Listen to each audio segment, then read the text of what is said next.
noite a todos. No vídeo de hoje eu vou falar como que a gente deve realizar a reidratação nos nossos pacientes felinos desidratados. Eu me chamo Isadora Frota, sou médica veterinária pós-graduada em medicina felina e ajudo veterinários a tratar os gatos nas suas principais afecções clínicas e emergenciais. Muitas patologias que acometem essa espécie acabam cursando com uma desidratação importante, principalmente doença renal crônica, diabetes, gastroenterites, entre outras doenças. E por isso é muito importante que a gente saiba como que a gente deve realizar essa reposição da forma correta, até porque a gente está falando de uma espécie que possui algumas particularidades que eu vou citar. Como eu já falei em diversos vídeos anteriormente, o paciente felino ele é um paciente que ele não tem muito o hábito de ingerir água. Por isso, quando a gente tem essas perdas importantes de água, a gente acaba tendo uma desidratação muito mais rápido do que em outras espécies. E aí, quando a gente encontra o quadro de desidratação, a primeira alteração clínica que a gente vai ter nesse nosso paciente vai ser o aumento do turgor de pele. Por quê? Primeiro, esse paciente ele vai perder água do interstício, para depois ele começar a perder água de dentro dos vasos sanguíneos. Então, em primeiro lugar, a gente vai ter esse aumento, do turgor de pele.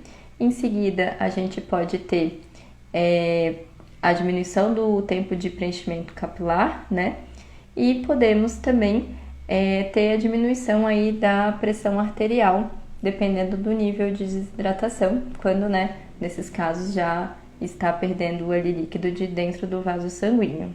Quando a gente precisa realizar a reidratação desse paciente, a gente precisa ter dois pontos muito importantes em mente. Primeiro, os gatos eles possuem um volume sanguíneo corpóreo muito menor do que comparado a outras espécies.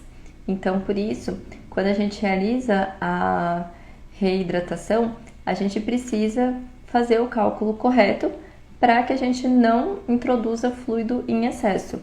E o outro ponto importante é que diversas dessas patologias que são rotineiras na clínica de felino pode cursar com baixa de albumina. Então, se por acaso o nosso paciente tiver com hipoalbuminemia, mesmo que a gente realize os cálculos corretos e faça a fluidoterapia de forma correta, esse paciente também pode apresentar complicações. E a complicação mais comum nesses quadros, tanto de excesso de fluido quanto de fluido correta, porém com paciente com hipoalbuminemia, é a efusão pleural. Então, a gente vai começar a ter líquido ali no espaço pleural e esse líquido, vai precisar ser drenado. Então, a gente precisa ter muito cuidado para que a gente não chegue, nesse ponto. Então, antes de qualquer coisa, a gente precisa identificar qual está sendo a causa da desidratação do nosso paciente para a gente conseguir retirar essa causa, se possível, A gente sabe que tem algumas situações que realmente a gente não tem como remover a causa base, como, por exemplo, os nossos pacientes renais, que eles acabam eliminando bastante urina e aí a gente vai ter uma dificuldade um pouco maior aí para estar fazendo a reposição hídrica, mas muitas patologias a gente consegue realmente identificar e tirar essa causa para que a gente consiga fazer a reposição aí de uma forma mais eficaz. A solução que a gente utiliza de forma mais rotineira são as soluções cristalóides, mas a gente precisa ficar sempre atento aos detalhes. Então, como por exemplo, os pacientes que têm diarreia, eles tendem a ter perdas de potássio, ao passo que pacientes com vômitos, eles tendem a ter perdas de cloretos. E por isso é muito importante a gente identificar a causa, da desidratação, para que a gente saiba também qual vai ser o cristalóide que a gente vai estar utilizando nesse paciente. Então, as soluções cristalóides que a gente tem é a solução fisiológica a 0,9%. Essa a gente vai estar utilizando em pacientes principalmente com vômitos, Como eu expliquei, pacientes com vômitos eles tendem a perder cloretos, então a solução fisiológica vai ajudar a fazer essa reposição também, além de reidratar. E também pacientes diabéticos para a gente conseguir estabilizar a glicemia. Nós temos também o Ringer lactato, então esse cristalóide vai ser indicado em quadros que a gente sabe que esse paciente está tendo perda de potássio. Lembrando que esse potássio que esse paciente vai adquirir desse Ringer lactato é bem baixo e casos, né, importantes aí de hipopotassemia precisam ser realmente avaliados e feitos, né, a reposição de forma correta. Mas o Ringer lactato, o gato ele consegue, né, metabolizar aí esse lactato e adquirir o potássio através disso, mesmo sendo uma quantidade bem baixa. Então, esse Ringer lactato ele vai ser indicado no quadro aí de pacientes com doença renal crônica, que a gente sabe que doentes renais crônicos têm expoliação de potássio, né, através aí da urina, e também casos de gastroenterites, onde a gente tem diarreias, porque, como eu expliquei, esses pacientes tendem a perder potássio aí durante os quadros diarreicos. E também nós temos o Ringer simples. Então, o Ringer simples ele vai ser indicado para aqueles pacientes que possuem algum tipo de hepatopatia, porque, como eu falei, esse lactato ele precisa ser metabolizado. Por mais que seja uma pequena quantidade, a gente sabe que esse paciente hepatopata ele já vai estar com uma alteração de metabolismo, muitas vezes vai estar tomando aí diversas medicações para estar fazendo o controle aí da patologia principal e seria uma forma da gente evitar de sobrecarregar ainda mais esse fígado. Então a gente tem essa opção aí do Ringer simples. Outro detalhe é que a solução Ringer lactato ela é uma solução alcalinizante. Então ela é bem legal da gente estar fazendo uso naqueles nossos pacientes que estão com acidose metabólica, porque ela tende a normalizar esses quadros. Lembrando que sempre, né, situações mais complicadas precisam ser feitos os exames de forma correta, né, identificado aí o que está faltando, qual que é a alteração para a gente conseguir realizar a reposição de forma correta. Mas em quadros mais brandos a gente consegue resolver sim com os fluidos cristalóides, e aí cada fluido tem realmente essas particularidades que a gente precisa estar sabendo para que a gente possa escolher de uma forma correta e também utilizar, né, todas as funcionalidades desses nossos fluidos. No caso de pacientes com hipoalbuminemia, como eu expliquei, quando a albumina está muito baixa, a gente pode ter o extravasamento dessa nossa fluidoterapia, causando efusões pleurais. Então, para esses pacientes, a gente tem a opção de soluções coloides. O que são essas soluções coloides? Essa fluido ela vai ter um peso molecular muito maior do que a do cristalóide. Com isso, vai ser mais difícil do que essa fluido, né, saia do vaso sanguíneo e extravase. Então, a gente consegue manter essa fluido de forma mais adequada ali dentro do vaso sanguíneo. E aí, a opção que a gente tem mais comum no mercado é a Voluvem. E sempre que a gente tem hipoalbuminemia, a gente precisa investigar a causa. A gente sabe que muitas vezes isso pode acontecer aí por baixa de ingestão de alimentos, porque esse paciente está letárgico, inapetente. A gente sabe também que alterações gastrointestinais podem fazer com que esse paciente diminua a absorção ou perca a albumina ali através das fezes e até mesmo algumas alterações hepáticas. E a gente precisa tentar restabelecer isso o quanto antes, porque por mais que a gente tenha as soluções coloides, essas soluções, por elas terem esse alto peso molecular, ela acaba sendo irritativa ali para a parede do vaso. Então, ela é uma opção para a gente estar utilizando para a gente tirar o nosso paciente da crise, mas a gente não pode manter esse paciente por muito tempo nessa solução. Então, a gente precisa realmente descobrir a causa base, né, dessa hipoalbuminemia, corrigir ela, estabelecer, né, os índices de albumina para que a gente possa, o quanto antes, fazer a troca desse coloide para uma fluido cristalóide. Eu já ouvi alguns relatos de colegas, né, de efusão pleural aí nos pacientes felinos após realizar fluidoterapia. Acredito que vocês também já tenham, né, escutado alguma história dessa. Por isso é muito importante a gente saber como que a gente deve fazer essa reposição para evitar que aconteça, né, essas complicações. Porque a gente precisa, né, entender e passar isso também adiante, que o gato ele tem as suas particularidades e ele não é um cachorro pequeno. Então, o que a gente vai infundir de fluidoterapia, por exemplo, num gato de 4 quilos, não é a mesma coisa do que num cão de 4 quilos, porque a gente tem essa diferença de volume sanguíneo de uma espécie para outra. Por isso que a gente deve entender muito bem como funciona cada espécie, para que a gente consiga, né, realizar as terapias de acordo com a espécie. O volume sanguíneo da espécie felina, ela varia de 45 a 55 ml por quilo. Então, a gente pensa aí em 45 um gato pequeno e 55 aquelas raças de gatos maiores, né? E o intermediário aí é em torno de 50, tá? Mas a gente sabe que esse volume, né, varia aí de acordo com o tamanho do paciente, mas fica ali entre 45 e 55 ml por quilo.